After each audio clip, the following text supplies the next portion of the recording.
Welcome back to Meghan and Harry Tales. I'm your host, Adrian. Today's episode is nothing short of monumental. After years of icy silence, public tension, and transatlantic distance, a quiet but powerful shift has taken place. Yes, you heard right. Representatives from King Charles and Prince Harry's households have officially met for the first time in years in what is being described as early-stage peace talks. Could this mark the beginning of a long overdue reconciliation? Or is this just another palace maneuver to protect the Crown's image? Grab your tea, settle in, and let's unpack what really happened at this historic meeting, the players, the location, the symbolism, and what it might mean for Prince Harry, Meghan Markle, and the future of the monarchy. The place? The Royal Overseas League, just a stone's throw from Clarence House, King Charles's London residence. A dignified private members' club with colonial history and an air of discretion. Perfect for a meeting that no one wanted to admit was happening until now. At exactly 3:50 p.m. on a Wednesday, Meredith Mayne's Prince Harry's newly appointed Chief Communications Officer arrived by taxi, accompanied by Liam Maguire, who manages the Sussexes' PR efforts in the UK. Shortly afterward, Tobin Andrea, King Charles's top communications secretary, joined them. Notably, Andrea was seen carrying what appeared to be a gift from Berry Brothers and Rudd, the elite wine and spirits merchant. Symbolism? You bet. When you bring fine wine to a meeting, it's not about business, it's about signalling goodwill. Let's take a moment to talk about Meredith Maynes.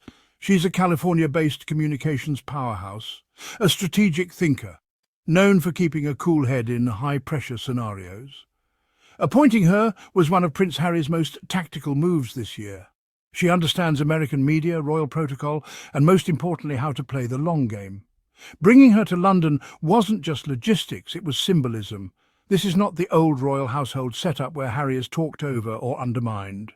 This is Harry's team, now sitting at the same table as King Charles's officials.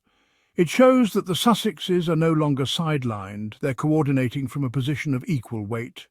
According to insiders, there was no formal agenda, it was just casual drinks. But let's be honest, in royal circles, nothing is ever just casual.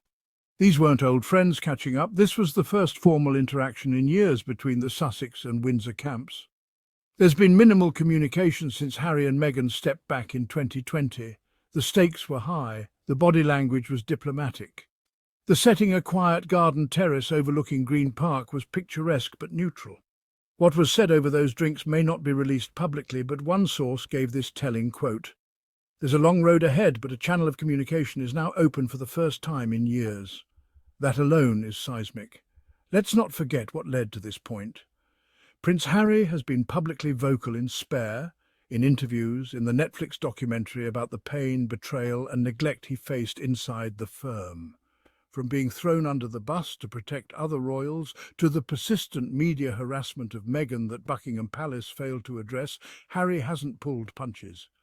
Meanwhile, King Charles and Prince William have responded largely with silence, the infamous royal never complain, never explain policy. Except, as we know, palace sources have often strategically leaked stories to favoured outlets, always painting Harry and Meghan as villains, attention seekers, or worse. For years, this silence has served as a veil for Cold War-style media tactics. So, a meeting like this, it breaks the pattern. Back in a BBC interview, Prince Harry admitted something deeply human. There's no point in continuing to fight anymore. Life is precious. He added, forgiveness is 100% a possibility, because I would like to get my father and brother back. Those words weren't just headlines, they were a lifeline. Despite everything, Prince Harry has made it clear that reconciliation is something he wants, not because he needs approval, but because family still matters to him. In a world where reputations are protected more than relationships, Harry's openness continues to disarm. So why now? Why did both sides finally sit down? There are three possible reasons. 1. King Charles's health. Harry has publicly mentioned uncertainty about how much time his father has left. This likely weighs on both sides. Even when relationships are strained, mortality has a way of cutting through pride. 2. Invictus Games 2027 in Birmingham. A natural opportunity for public reconciliation.